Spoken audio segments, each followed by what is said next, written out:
Hi everyone, it's your friendly ex-Muslim. So I have a video here about the unluckiest man and woman in the world. Let me tell you, why are these people the unluckiest? I'm talking about Amina and Abdullah, the parents of Prophet Muhammad. According to Sunni Islam, these people are for sure the unluckiest people in the entire world. And why is that? Because they gave birth to the last and final prophet, the best man that ever existed. And somehow, they also are going to hell. Imagine that they were born in a period of misguidance, and because of this timing, they were just off by one birth. In fact, they were off by just enough so that the next person to be born, their own child, is the founder of this religion. Well, not the founder according to Islam, but he's just the last messenger.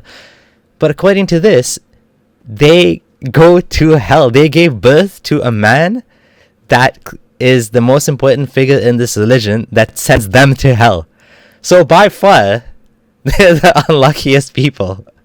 If they didn't give birth to him, then they wouldn't be in hell, right? Because then the man that, well, technically, this is Allah's doing, not Muhammad's doing. But from our perspective, as non-Muslims, as atheists or skeptics or other types of non-Muslims, this is like hilarious, like to put your own parents in hell, right? You're putting your own mom and dad who gave birth to you, who loved you, who did nothing wrong, into the hellfire for what? To prove you're a prophet? To make yourself look better? Look at me.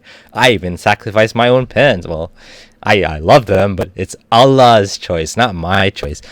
And Muslims will say that makes him a true prophet, because why would a true prophet, put his parents in hell? Well, he's not putting them in hell. He's just saying they're in hell. What he says makes no difference. He can say whatever he wants.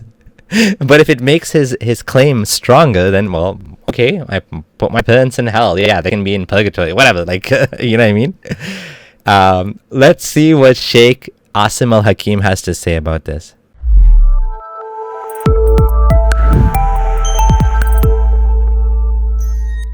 Fourth question is, why are the parents of the Prophet ﷺ in hell? This question you do not ask me about.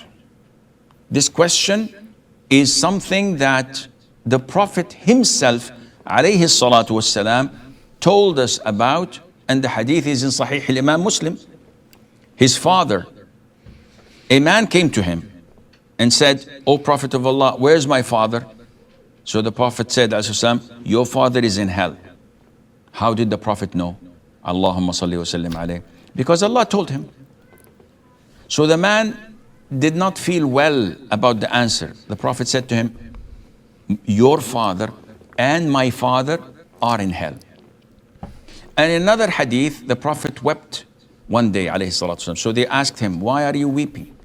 He said, "I sought permission from Allah to seek forgiveness for my mother, and He denied me from seeking forgiveness for her."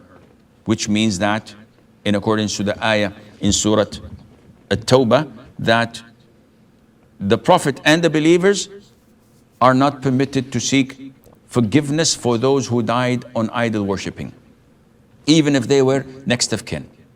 End of story. Now, this was the Prophet's fatwa, alayhi salatu wasalam, not mine, not Sheikh XYZ. It was from the Prophet himself, and it's not in a dubious book. It's in Sahih Al-Imam Muslim, the most authentic book alongside with the Bukhari after the Quran. So why this is not our issue or problem? Because this is from Allah Azza wa Jal. It's a revelation. You can say that maybe because the people of Mecca had the religion of Ibrahim. This is why they were performing Hajj, they were doing Tawaf, and they had the original religion of Ibrahim of worshipping Allah on Tawheed. And his son Ismail was their forefather.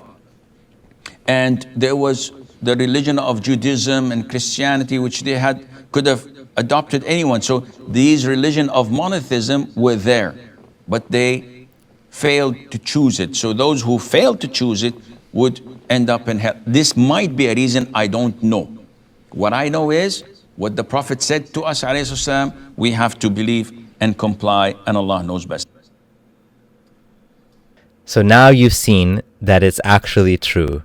The excuses he gives are hilarious. It could be because they didn't convert to Christianity or Judaism. Well, are you saying Christians and Jews go to heaven? This guy is saying that? Like, that's ironic. It's funny how if you ask him in any other video, he would say that these guys are denizens of the hellfire, the doom, the food for the fire, the misguided, the doing shirk and this and that. But apparently he's saying now, before Muhammad came, if they would have been, if his parents were Christian or Jew, they wouldn't have gone to hell. The irony of this, it's as good as if Jesus's mother was going to hell. Imagine in Christianity, Jesus is, the most important figure in Christianity, and his mother is going to hell. Imagine that. That would be the level of clownery that we see with Islam, that the most important figure in humankind, human history, his own parents are going to hell. That shows you the type of brain, the type of thinking, the type of person that Muhammad was. And this is the person you want to follow? Not me. I don't want to follow this person. Anyways, thanks for watching. I hope you enjoyed this video, and do subscribe if you're new here. Like the video, and there's also super thanks. So if someone wants to try giving a super thanks, you can actually put a donation right in the comments. I haven't got any yet, so it'll be fun to see the first one. You can be the first one. And of course, you can also join the Patreon. Thank you to my loyal subscribers who have continued to support me from the very beginning. I really appreciate it. And I'll see you again later. This is Abdullah Samir signing out.